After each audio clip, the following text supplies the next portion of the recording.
Атентаторски акции на прво место. Жртвите нема зошто да не плашат. Рековме слобода или смрт. Сосема без жртви ништо не може да се добие. Немало да биде хумано, ама има ли некој да е хуман кон нас? Секој ги заштитува своите интереси, та и ние треба да ги чуваме своите интереси. Васил Чакаларов.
Атентатор, терорист, комита. Тоа се синоними кои неизбежно се поврзани и со историјатот на внатрешната македонска револуционерна организација, од незиното основање во 1893 година, низ годините на единство, сплотеност, но и внатрешни поделби, непријателства и физички ликвидации во незините редови. За жал, по внатрешните поделби во редовите на ВМРО, атентатите се случували во самите организациони редови, што значително е ослабнало и искомпромитирало незината позиција кај македонскиот народ.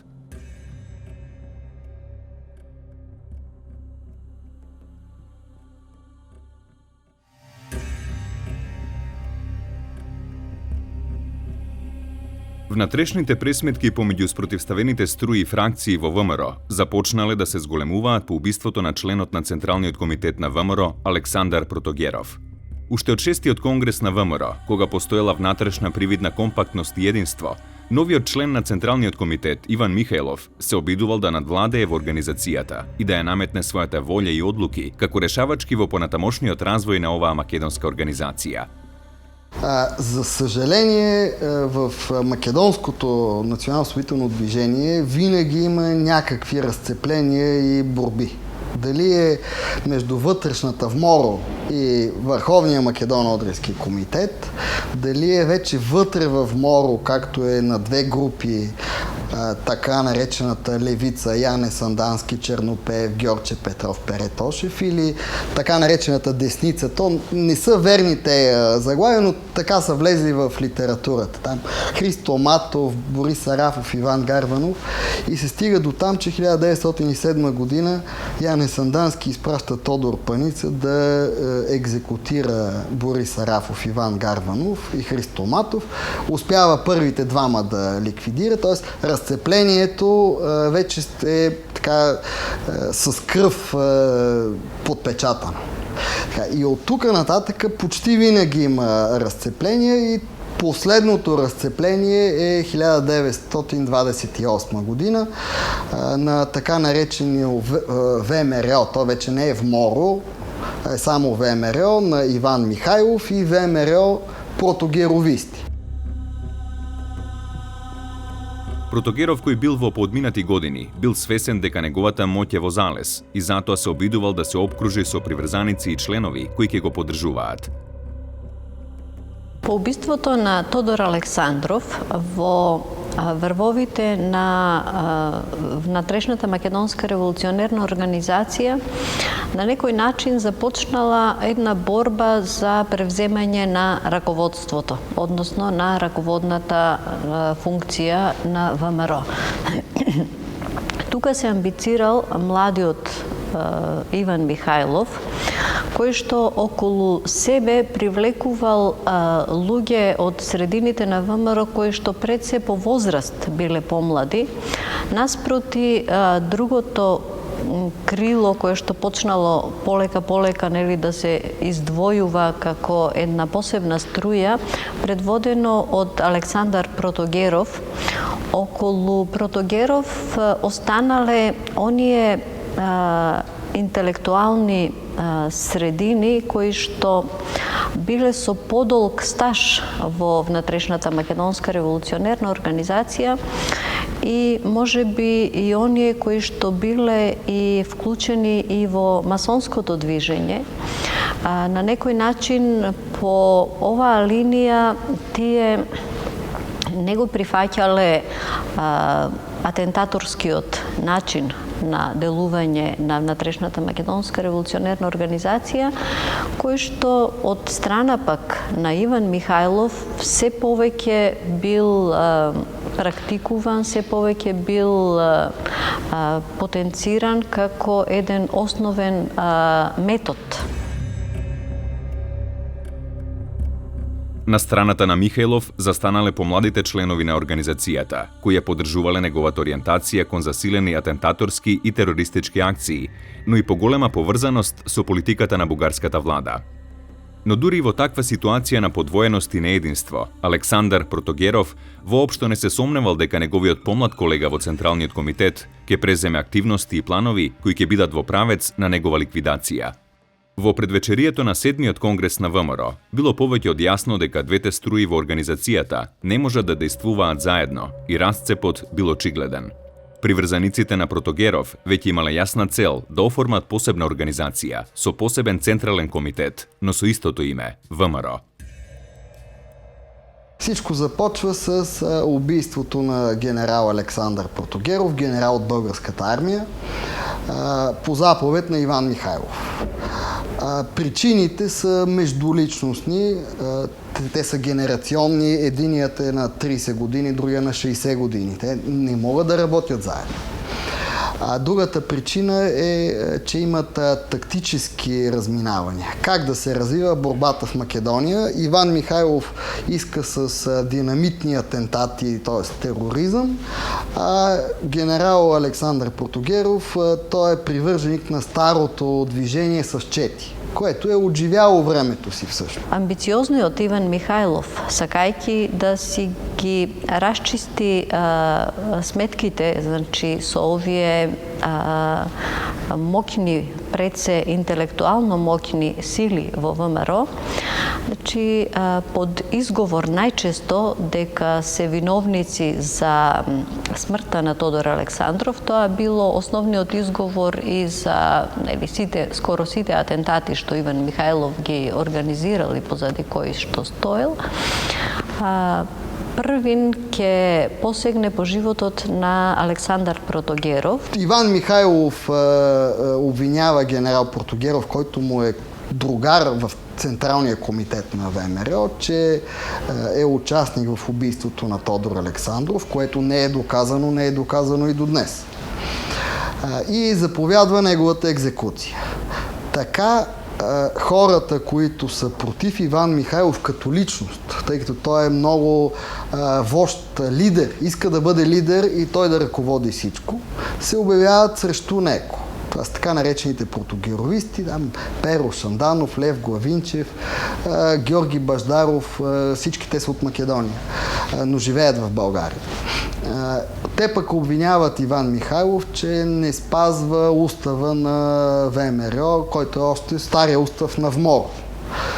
Че той 3 години не е стъпал в Македония. Иван Михайлов, откакто е роден в Щипско, не е стъпал в Македония, реално погледнато. И всъщност борбата между двете крила на ВМРО се провежда почти изцяло в България. Това са много известните македонски убийства.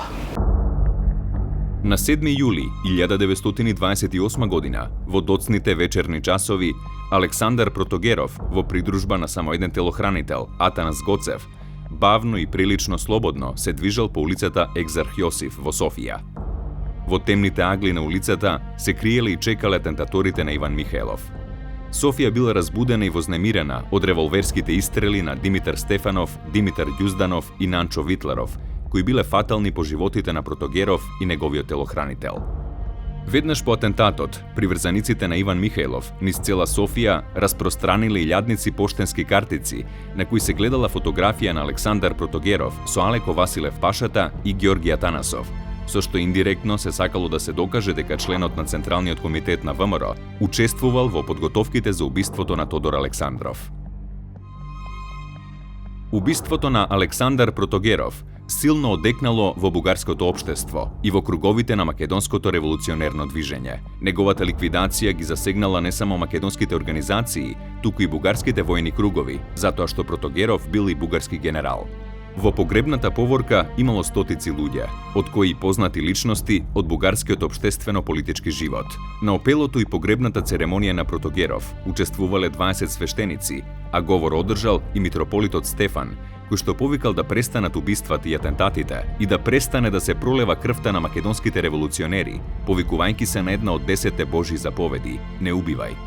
На погребот на Протогеров, поради неговиот генералски чин, биле организирани сите војни почести, а при самиот чин на закоп били испукани почесни истрели во знак на почит кон убиениот висок офицер на бугарската армија.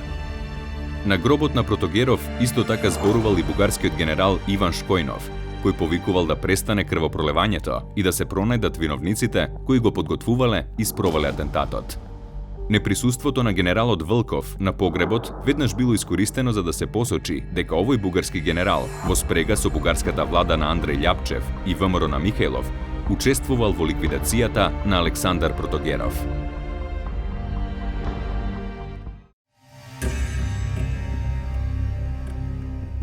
На 15 јули 1928 година Иван Михајлов излегол со комунике по повод убиството на Александар Протогеров, во кој се истакнувало дека ВМРО го организирал атентатот врз македонскиот деец. Минатиот конгрес на ВМРО даде мандат на новиот Централен комитет, избран од него, да ги пронајде и казни останатите виновници за убиството на Тодор Александров. Во тесна врска со тоа решение е извршеното на 7 овој месец убиство на Александар Протогеров. И други високи интереси на македонското дело ја направија наложителна преземената на 7 овој месец казнена мерка. Во комуникето исто така се најавувало дека на престојниот конгрес на ВМРО ќе се даде детално објаснување за мотивите за ликвидацијата на Александар Протогеров. Иван Михајлов не само што се обидувал да го оправда убиството на Протогеров, туку и да докаже дека тој и неговата организација немале никакви врски со бугарските политички фактори, што представувало вешт тактички маневар, кој имал за цел да ја придобие македонската емиграција во Бугарија на негова страна. По убиството на Александар Протогеров, Централниот комитет на ВМРО Протогеровистичка излегла со отворено писмо до општествената јавност во Бугарија, во кое го обвинила Иван Михајлов за тој чин и ја повикала македонската емиграција да застане на патот на ваквата политика на терор и насилство. Изјавуваме истовремено дека ние се наоѓаме веќе во положба на законска самоодбрана и нема да можеме однапред да ги пресретнуваме со скрстени раце ударите кои ни се подготвуваат од страна на Иван Михајлов. Исполнувајќи го тој висок долг кон татковината, ние ја симнуваме од себе си одговорноста за последиците кои што ќе настапат од безумијата на Иван Михајлов, како за ослободителното дело, така и за самата бугарска држава, за чие што спокојство се должни да мислат пред се незините управници.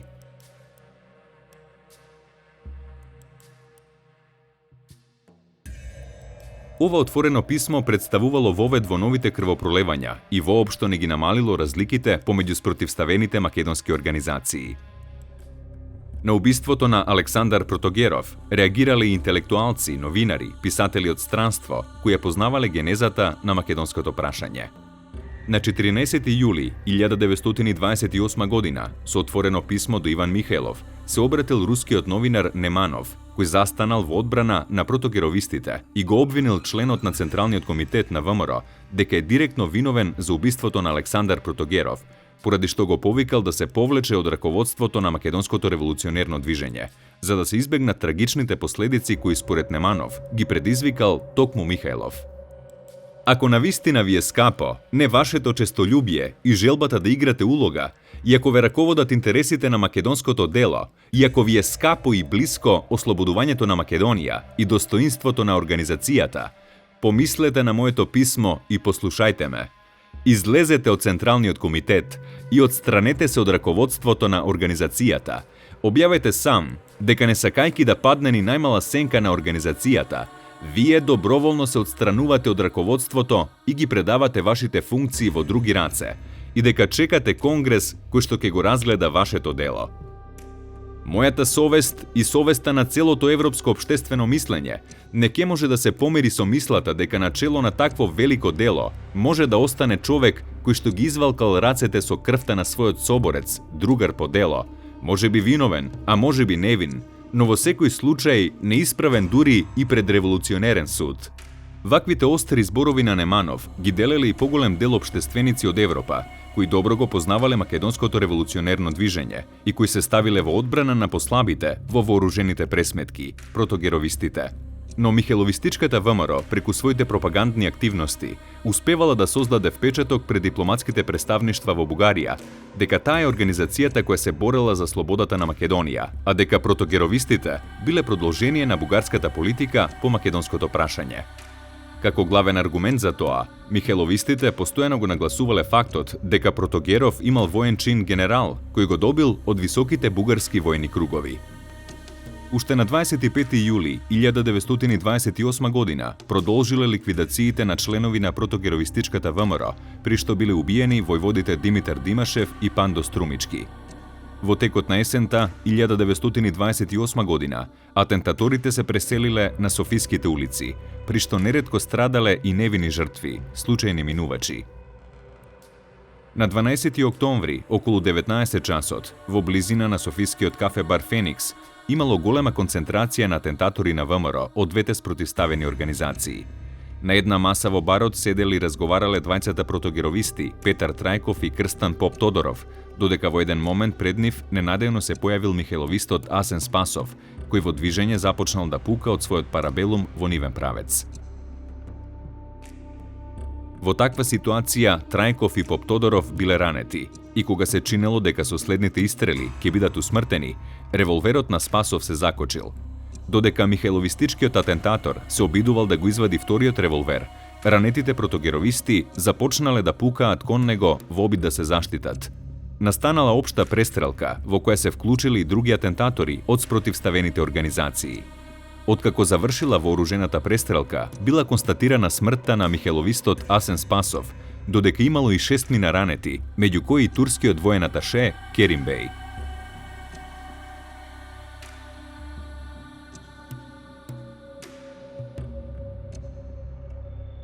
Обидот за пресметки во самиот центар на Софија го кренал нанозе државниот апарат и судовите во Бугарија.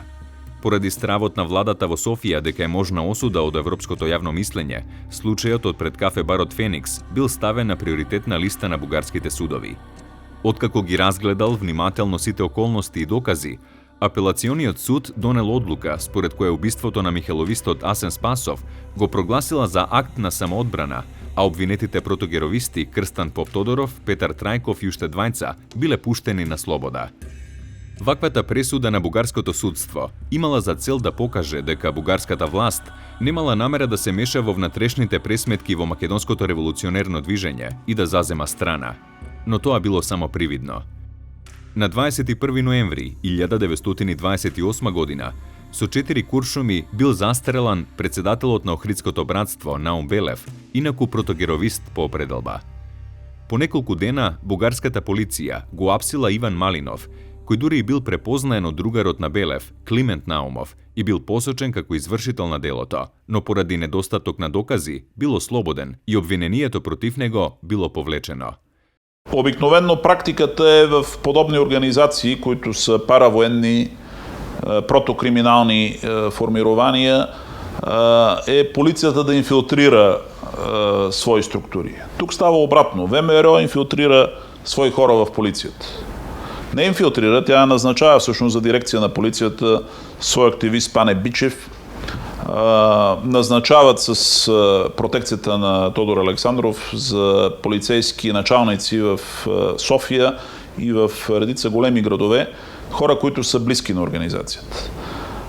Всъщност тези хора в последствие са използвани и от Иван Михайлов в неговата борба срещу протогеровистите, тъй като именно благодарение на връзките си с полицията той разучава къде се крият, да кажем, хора като Томалевски, като Баждаров, като лидерите всъщност на крилото на протогеровистите.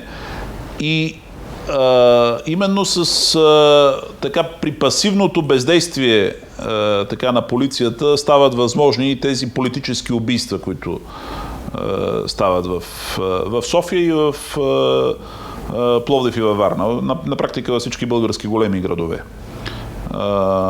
Само по улиците на София в периода от 28 до 34 година са застреляни 180 човека от двете воюващи групировки в македонското движение.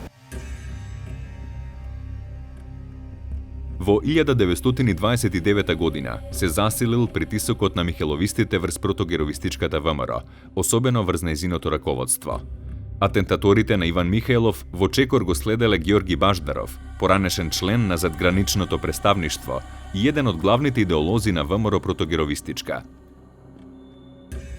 Баждаров бил доста умен, свесен, значи знаел дека бил на листата за ликвидирање, знаел по предпоставка, нели, не бил информиран од некого, но знајќи ги методите со кои се делува, начинот на кој се функционира, и во Софија има еден обид за убиство на Баждаров, значи еден неуспешен атентат, после што Баждаров побегнал на некој начин, побегнал од Софија во Варна, се префрлил и тука го стигнале, значи, атентаторите на ВМРО и успеале да го ликвидираат и Баждаров.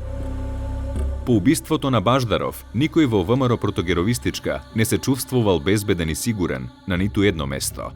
Доказ за тоа била ликвидацијата на Тодор Петров Тошкарот, кој кон крајот на 1929 година бил убиен дома во својот кревет, а на спиење во своите кревети биле убиени и Спаска Лајджиев и Христо Генов Хинов од страна на атентатори на Иван Михајлов.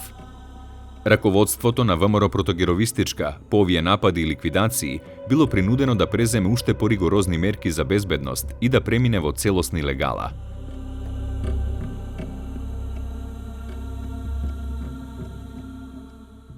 Това става причина всъщност по-слабата групировка, каквато са протогеровистите, така да се каже, да се обръщат към различни други сили за помощ. Голяма част от тях се ориентират към сътрудничество с нелегалното комунистическо движение. Други се ориентират към сътрудничество с тайните служби на Кралска Югославия. Но това е, така да се каже, вече деградацията на македонското движение, което на българска почва, което прераства в така едни безкрайни братоубийства и което бива инфилтрирано от най-различни полицейски структури. На 4 март 1930 година, по софиските улици на пат кон дома, се враќал Васил Пундев, новинар и писател, протогеровист, кој бил во придружба на Христо Минчев и неговиот телохранител. Во близина на улицата Обориште, број 38, атентаторите на ВМРО Михеловистичка, Димитар Медарски и Никола Дамјанков, од задгрб пукале во Пундев и смртно го раниле. Еден од атентаторите дури се вратил и врз паднатото тело на жртвата го испразнил целиот магацин од својот револвер. Бугарската полиција за кратко време успеала да ги уапси сторителите на делото. Во обид да ја задоволи правдата, мајката на Пундев се обидувала да пронајде адвокати кои ќе го застапуваат нејзиниот убиен син на судското рочиште, но тоа одело мошне тешко, затоа што во Софија владеел голем страф од Иван Михајлов и неговата ВМРО. Убиството на Васил Пундев предизвикало жестока реакција на бугарските писатели, професори, артисти и композитори, кои на 22 март 1930 година упатиле апел до јавноста во која искажале огорченоста и револтот што започнале убиства и врз недолжни интелектуалци, кои слободно го искажувале своето мислење и ставови. Поради големиот број реакции, дури по неколку месеци од атентатот, со своја декларација излегла и ВМРО Михеловистичка, која воопшто не чувствувала никаква одговорност за убиството на Васил Пундев. Во декларацијата на ВМРО Михеловистичка се истакнувало дека Пундев бил убиен не како обичен бугарски граѓанин, туку како престапник на македонското национално ослободително дело, и затоа атентатот морал да биде извршен од името на, како што се вели, волјата на револуционерна Македонија. Декларацијата исто така го оправдувала Иван Михајлов, потенцирајќи дека наредбата за ликвидација на новинарот не ја дал лично Михајлов, туку пресудата била дело на соодветните институти на ВМРО. На тој начин, Иван Михајлов и во писмена форма се оградил од обвинувањата дека издавал директни наредби за ликвидации на видни членови на протогеровистите, како што бил новинарот Пундев.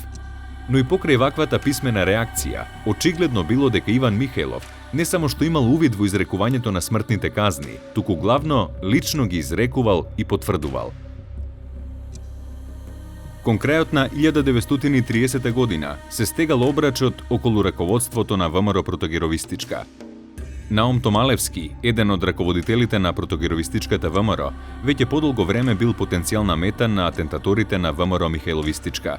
Затоа Томалевски се засолнил и во тој временски период, речиси и воопшто да не се појавувал во јавноста.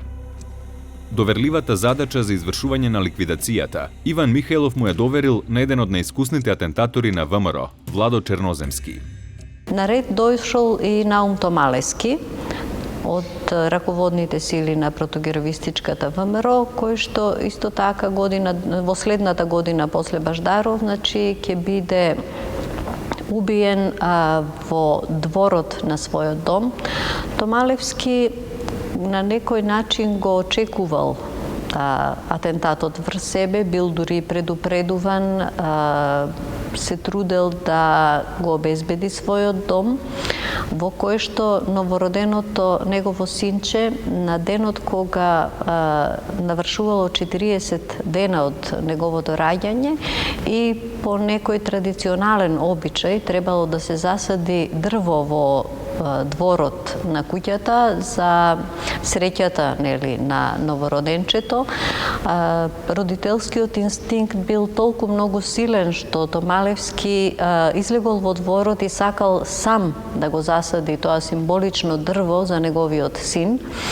И атентаторите го искористиле тој момент и најсвирепо, значи, бил убиен пред очите на неговата мајка.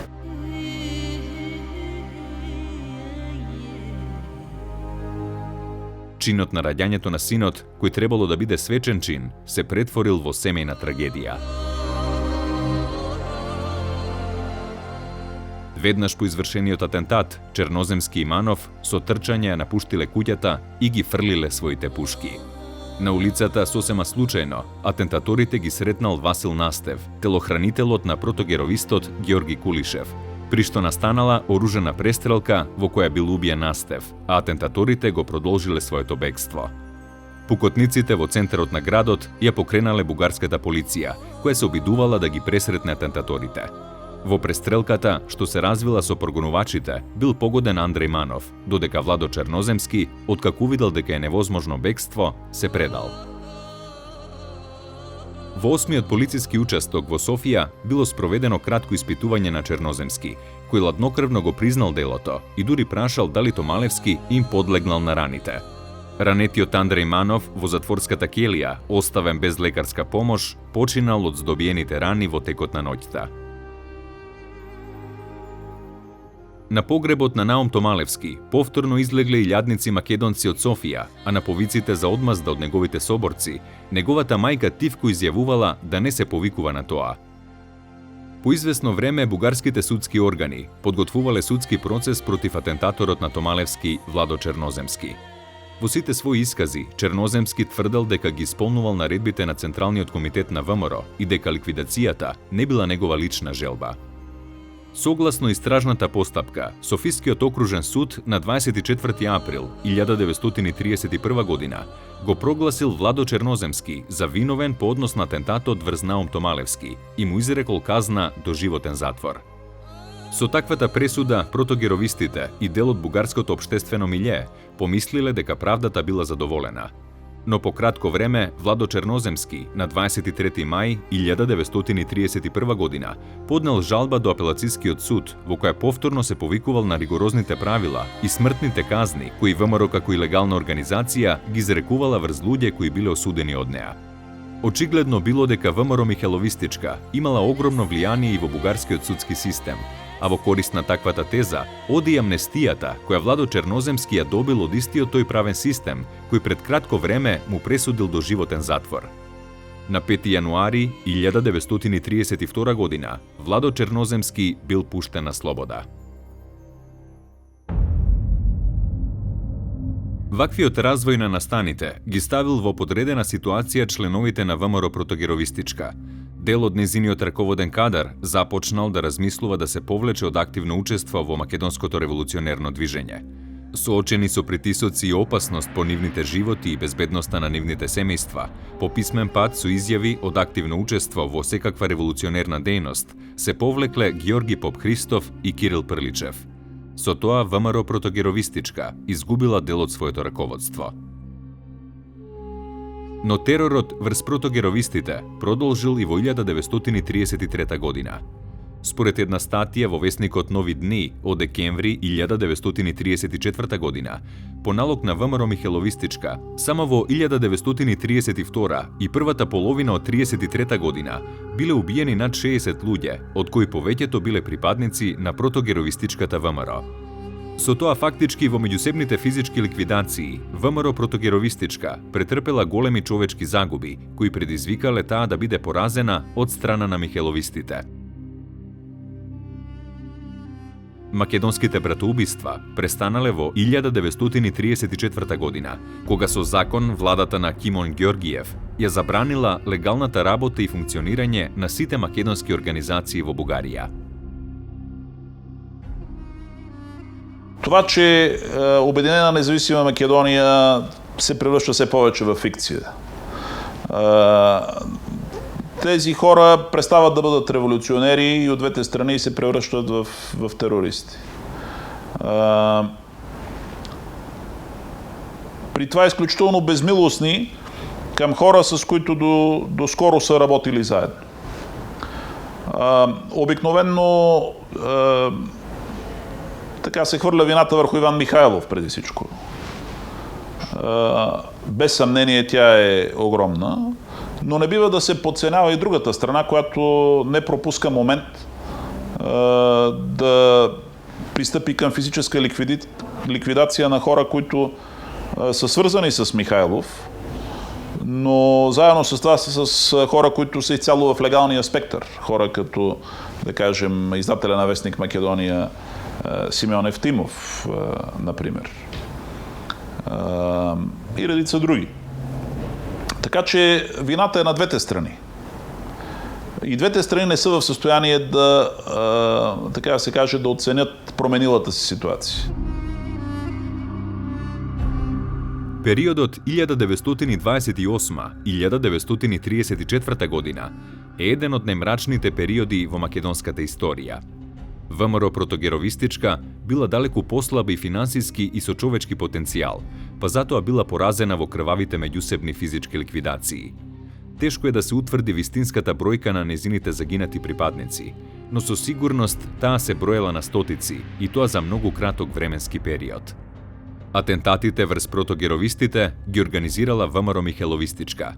Тие били извршувани со голема доза на суровост, што манифестирала огромна омраза на довчерашните соборци, кои во тие трагични години го насочиле оружјето еден против друг. Раководството на протогеровистите постојано барало поддршка од неутралниот дел на бугарската општествена, политичка и културна јавност, но таа поддршка или била слаба или ја немало. Иван Михајлов имал огромно влијание во политичките, војните и судските кругови во Бугарија. До 19. мај 1934 година, речиси никој не се обидувал да му се спротивстави на неговата политика на атентаторско и терористичко дејствување. Уапсените атентатори на Михајловистичката ВМРО, бугарскиот судски систем секогаш ги прогласувал за невини, а законите на ВМРО и Иван Михајлов биле закони и на бугарската држава.